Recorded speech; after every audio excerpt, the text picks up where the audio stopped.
Hi guys, welcome back or welcome to our channel. My name's Leah. My name's Tia. We are the sisters and co-founders behind Zhené. In this video, we're going to be talking about imposter syndrome and what that looks like. If you're new here, Zhené is the ultimate destination for women that want it all. We help women rise and reach their truest potential. With that being said, let's jump straight into the video. Imposter syndrome can look like you having a collection of feelings or doubt around how you are and how you are in relation to your business and what you show up in relation to your life. So even if you don't have any physical evidence in opposed to these feelings and thoughts that you're having, you're just kind of feeling self-doubt, you're feeling like you're looking like a fraud, you're feeling like, you know, you're self-sabotaging yourself, you're being a perfectionist, you're fear that you won't live up to expectations or anything like that. So that's what imposter syndrome is and what it can look like. Yeah. And in an analogy, I think the greatest thing is like you're doing something and then the thought creeps in of, oh, am I sure I can do this? Who Like do you that is think you literally are? like what imposter syndrome would look like to you. And I think so many of us relate because we've had it, and I know we've had it literally recently. Really recently. Like last week. We both like woke up and it was like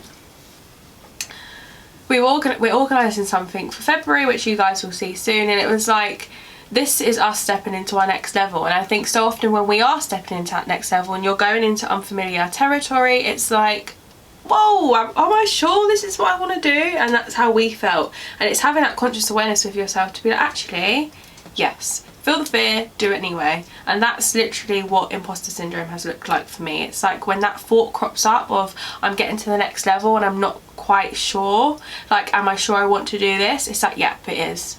And you will know.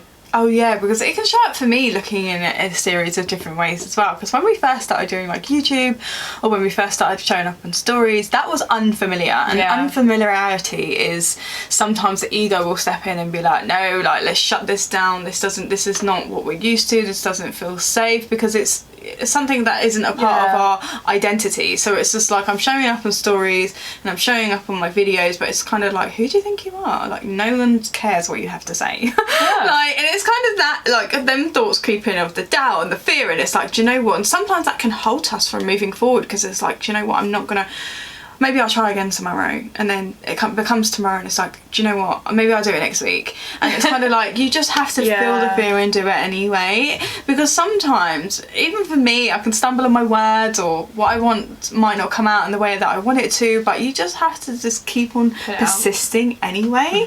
And like just keep showing up for yourself in that way. And like there's so many steps that you can do in order to do that. You know, and it's recognising that when this emerges, knowing that it's not true. Yeah. And being able to move past that, because they're just limiting thoughts and you've got an emotion behind it, and it's just talking yourself down from the ledge basically, and rewiring in that new program to say, do you know what? I'm going to show up for myself anyway. I'm going to put out this video anyway. I'm going to take this opportunity anyway, even if it feels scary. I can handle this. I can do it, and I'm capable. Like, you just have to bust through, like like just, you know, like just power through that belief and that fear. You said that in one of our videos. I did say that in a bust through. I was like, bust through, and it still caught me off guard. Yeah. And like step 2 is also just rewiring those mental programs that you're having. It's similar to step 1, like the awareness of it, and when it emerges, knowing it's not true. Step 2 is like rewiring that program. It's like, even if it doesn't feel like, what if I can show up on my stories each day? Like, what if I can take this new opportunity?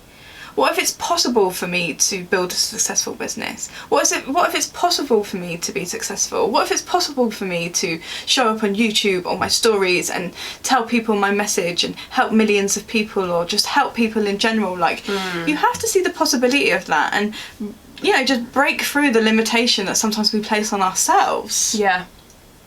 As well, from that imposter being like, no, like, we're safe here. Why do we need to move forward for? Because like we like it here. Yeah. Do you know remind what I mean? yourself that it's normal to not know everything. Yes. Like, you're going into that unfamiliar, like, you maybe might not have been there before, and you see that maybe it's not been done, or there are people, and then you get in that role of, like, comparison as well. Oh God, yeah, and I huge. think just don't be hard on yourself, and know that what you're doing is in your own lane, and recognise that you don't need to know all the answers in order to take the next step. Just take it and do it anyway. And I think that leads us perfectly on to step 3, which I would say is reframe failure as an opportunity of learning. Yeah, exactly. And I think so as well, because I don't think anything's really a failure. It's a lesson, and it's a learning curve. And Failure. yeah, it teaches us, like, it's a redirect. And I think I've said this 100%. before in previous videos, like, it's just a redirect. It's not a failure, because I would rather fail at something than not try it at all. Do you know what I mean? I think I'm very much a person, like, I would rather take this opportunity and fail at it than not have taken it at all. Like, and sometimes if the opportunity comes and then it passes and something didn't work out with it, it's just a redirection, or you're not ready for it yet, or something better is coming along. Like, it's always in your favour. Do you know what I mean? So even when the imposter creeps in, you just have to talk yourself down from that in a better and gentle and loving, kind way, which is step 4. Step 4 is being gentle and kind to yourself, and knowing that you don't have to have all your ducks in a row. You don't have to be perfect. You don't have to have everything figured out, because you have to realise your message is there for someone. Someone needs to hear exactly what you have to say. And even if you show up and you help one person, that's huge. That is huge, because people need what you have, basically. Whatever you're deciding to do. Service. Yeah, whether it's advice or anything that you're doing in your life. You know, we equate a lot of things to success and business, because obviously that's what we do, but this can stem in different areas of your life. We can feel an imposter for many different areas, and it's stemming from those limiting beliefs that we have to reprogram.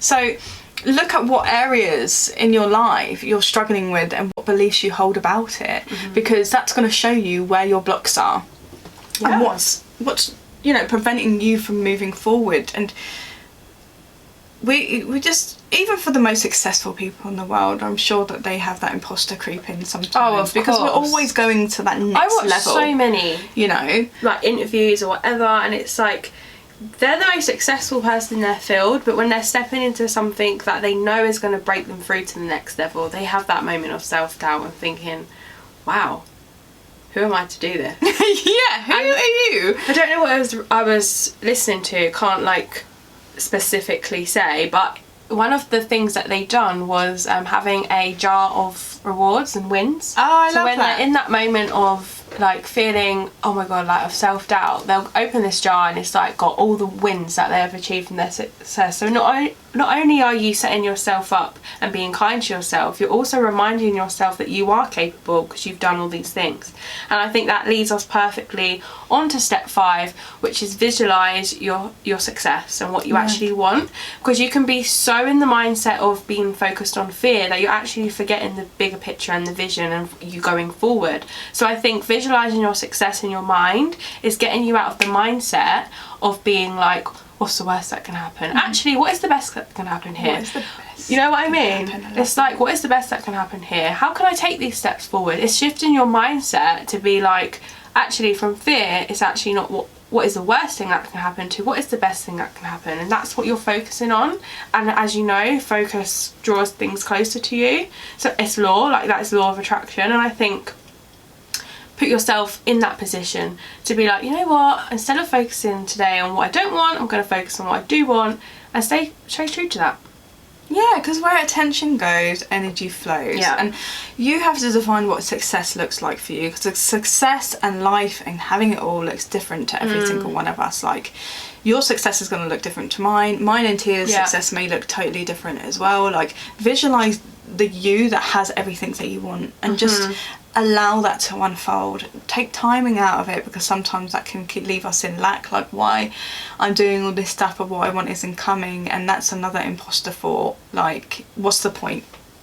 Do you know what I mean? We have to believe it before we see it, and that's just as simple as that. So We really hope that you really enjoyed these 5 steps. We'd love to see how imposter syndrome shows up in your life, or how you've managed to combat that, how you've managed to, you know, get rid of that imposter syndrome, or, you know, sometimes when it still creeps in, because I think it will still creep in here and there when we go to next levels. Okay. Yeah, which is perfectly okay. It's all part of the journey. It just means you're up leveling. Yeah. The quote of like, if your dreams don't scare you, you're not dreaming big enough. Yeah, and I think that's what comes from like moving forward and going to that next level. And it's not as scary as an, oh my god, like I don't want to move forward. It's just like it's excitement. Like, oh my god, like, you know, you feel the fear and you do it anyway. So we hope this resonated with you. Be sure to share, subscribe and like, as it helps us reach as many people as possible, and ring that bell if you want to receive more notifications of when videos launch for us, and we will see you in the next video. Bye.